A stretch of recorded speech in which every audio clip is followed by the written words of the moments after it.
أن يقولوا آمنا وهم لا يفتنون ولقد فتنا الذين من قبلكم فليعلمن الله الذين صدقوا وليعلمن الكاذبين صدق الله العلي العظيم.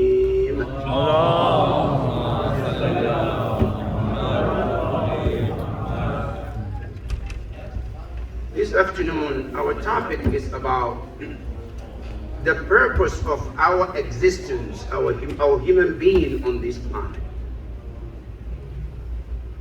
When we look in our lives as a human being, maybe some of us have ever asked this question. Any human being at some point, one important question has to ring in your mind, whether you like it or not. It's a must for everyone. And that question is, why do I live on this earth? What is the purpose of this life? Am I here to live, eat, drink, die, and that's it? Or there is a purpose behind it? This question is very important. And this question is so important that depending on the answer you found, it shapes your life either one direction or the other. However, our Imam Amir al-Mu'mineen, salamullahi alayhi, he comes to tell you that you're thinking about one. Let me add two more questions for you that are extremely important, that every human being must work to find the answers of these questions. Imam Ali alayhi salam, he says, Rahimallahu mri'in alima min ayn wa fi ayn wa ila ayn. You know, we talked about one question, why am I living? Imam Ali said there is a question before that. And that question is, where was I before this world? Now, before I was born, did I have a life before that or not? Now, here is where they come different. Some people think our life begins the day we were conceived. However, Islam tells you, your life started way before that. And sometimes you travel to other part of the world, and you see someone you haven't seen them before, but as you look at their face, it's like I've seen you before. And you know for sure, this is the first time you're meeting him, but the face looks familiar. As if you have sat with them, you talk with them, you dealt with them at some point. All of these are evidence that you did not start the life from this universe. There were lives before this universe. So Imam Ali says, Rahimallahu mra'in alima min ayn. You have to know where you came from and where you started. Then right after that, he says, let me take you another step forward. And he says, wa ila ayn. After living on this planet, where am I headed? Is the life that's about eat, drink, and die, and that's it? And there is no life after we die, and life is all about this, and when we die, it's over, no question and answer. Islam says, no, that is impossible. And I'm just going to share with you one logic reason why there must be another life after this life. It must. Otherwise, this life means nothing. How many people on this planet you know and I know who were dealt with injustice and they never got justice on this life? How many of them do you know? How many people were hurt and the person who did it was never been caught? No system was able to detect and find them and bring them to the justice. Now you think the pain of this person who suffered this injustice would go in vain? Or sometimes, no, the person who did the injustice, he was brought to justice, but the justice was not fair. Do you think this person's right will go in vain? Allah subhanahu wa ta'ala said never. This person's right must be taken and given to any person who deserves it. And not just you as a human being. Quran confirms is that even animals, we will raise them to make sure that the justice is done for animals. وَإِذَا الْوُحُوشُ حُشِرَتْ. The animals that you see, they have a system. Sometimes, some of them does injustice to one another. Allah said, we are not going to let that go in vain. Even those animals, we will bring them to justice. And you think you, the Ashraf al-Makhluqat, somebody will hurt you, somebody will do injustice and walk away without justice being done? Now, forget about all of that. What about the injustice that happened to Ahl-e-Bait alayhi salam? You think those people will go in vain, killing the imams and doing that injustice and not be brought to the justice of Allah to be accounted for every blood that they shed of Ahl-e-Bait? There is one of the reasons that Qiyamah is must. And that is why Imam Ali says, رَحِمَ اللَّهُ امْرِئًا مِنْ أَيْنٍ وَفِي أَيْنٍ وَإِلَىٰ أَيْنٍ. Which brings us to another important message, to understand that every human being has 3 important days in your life. Those 3 days cannot be compared with any day in your life. The day you arrive in this universe, the day you leave this universe, and the day you stand before Allah subhanahu wa ta'ala.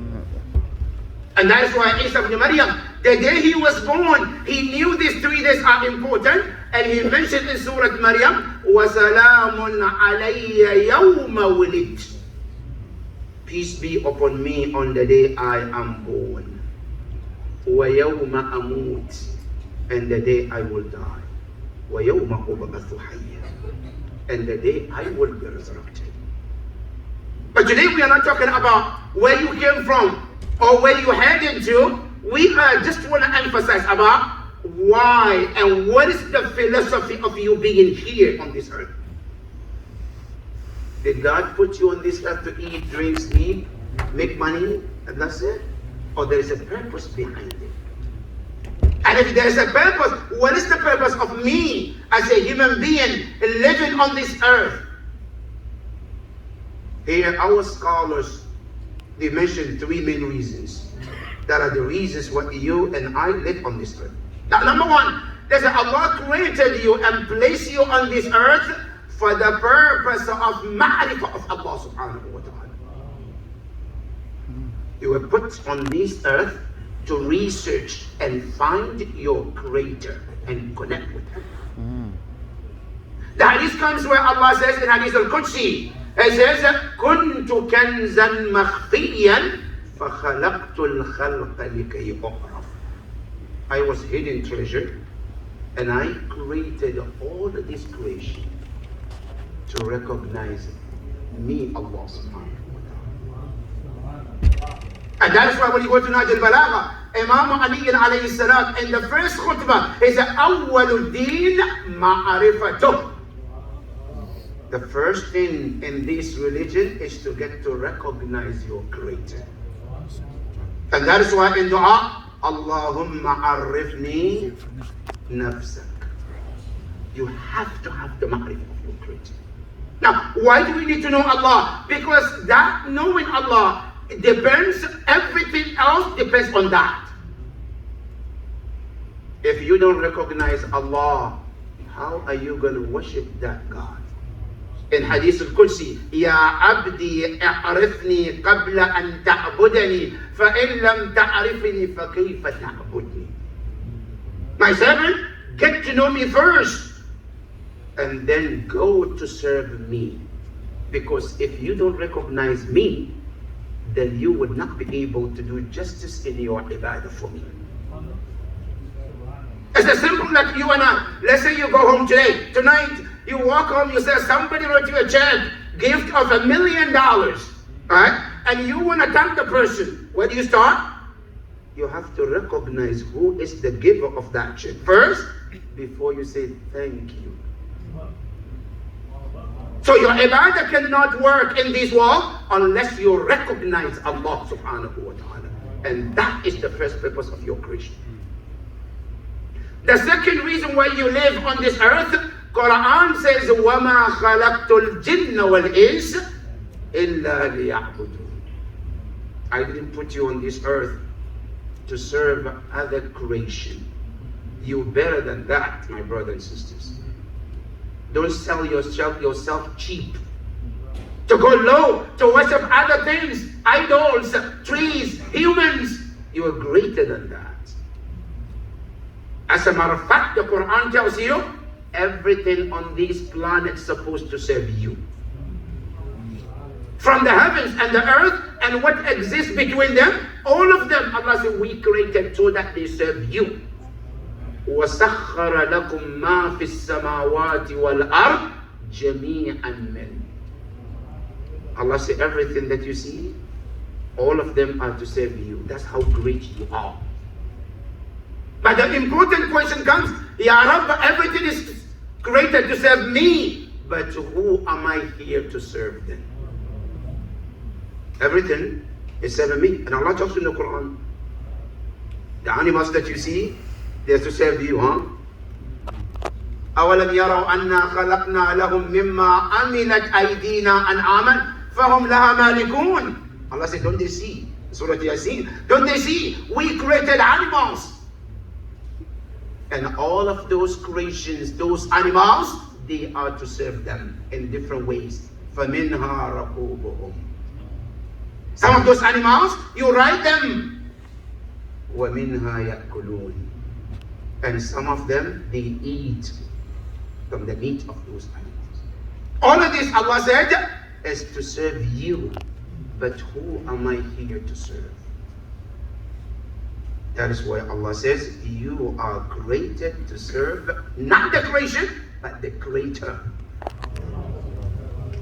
And that is Allah subhanahu wa ta'ala. And that is why when a person goes to serve any other being, they're selling themselves cheap. To respect yourself, to honor yourself, the way Quran says, وَلَقَدْ كَرَّمْنَا بَنِي آدَمَ. Allah said, we honored human beings. And the only thing that gives you the honor is when you stand or you humble yourself before your Creator, Allah subhanahu wa ta'ala. And that is reason number 2, why you created. Reason number 3, Quran says, we created you and placed you on this earth to test you.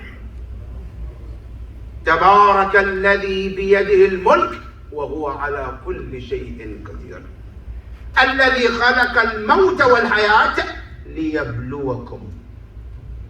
If you wonder, one of the purpose of us being here is to be tested. No one would live on this earth and not be tested. From top to the bottom. Whether you're a prophet, Allah said, we're going to test you. You are an imam, we're going to test you. You are an ordinary person, we're going to test you. Why, Ya Rab? He said, this is the purpose of creation. No one is out of this cycle. Allah tells Ibrahim in the Quran in Surah Al-Baqarah, it says, وَإِذِ ابْتَلَى إِبْرَاهِيمَ رَبُّهُ بِكَلِمَاتٍ فَأَتَمَّهُ. Ibrahim is a great man, great prophet, Abu al-Anbiya, the father of prophet. Allah said, we tested him too. Ya Rabbi is a prophet. Why did he test it? Allah said, that is the sunnah of this life. The ayah we read in the beginning is Surah Al-Ankabut, ayah 1, 2, 3. Allah said, Alif Lam Mim, ahasiba an-nasu an yutraku an yaqulu amanna wa hum la yuftanun. Allah said, do people think they will claim Iman? I'm a believer. I believe in Allah. وَهُمْ لَا يُفْتَنُونَ. And they will get tested. Being a mu'min is not just word. You have to prove it in your action. I said to Allah, I believe. Yes, that's word. But that word must translate in your action when you get tested. And Allah subhanahu wa ta'ala, to make you understand, He tells you this test, it's not just you, the ummah of Prophet Muhammad. No. وَلَقَدْ فَتَنَّ الَّذِينَ مِنْ قَبْلِكُمْ. So those who came before you, they were tested too. They have to go through tests to pass or fail. Now, Ya Rab, what is the hikmah of the test? Allah subhanahu wa ta'ala says, فَلَيَعْلَمَنَّ اللَّهَ الَّذِينَ صَدَقُوا وَلَيَعْلَمَنَّ الْكَاذِبِينَ. It's easy to say, I'm a believer. It's easy to say, I am obedient to Allah. But where do you prove that faith? When you're tested. It's like an example. You see a gold. This is a gold. Yes, how do I know this is a real gold? Put it in the fire. Then the gold shows its reality, if it's real gold or fake. When you say you're a mu'min, Allah says, yes, we heard you, but let's put you in the test. And let the test show us your reality. If you're a true mu'min or not a mu'min. And that is why every prophet, every imam, he was tested and the people were tested too.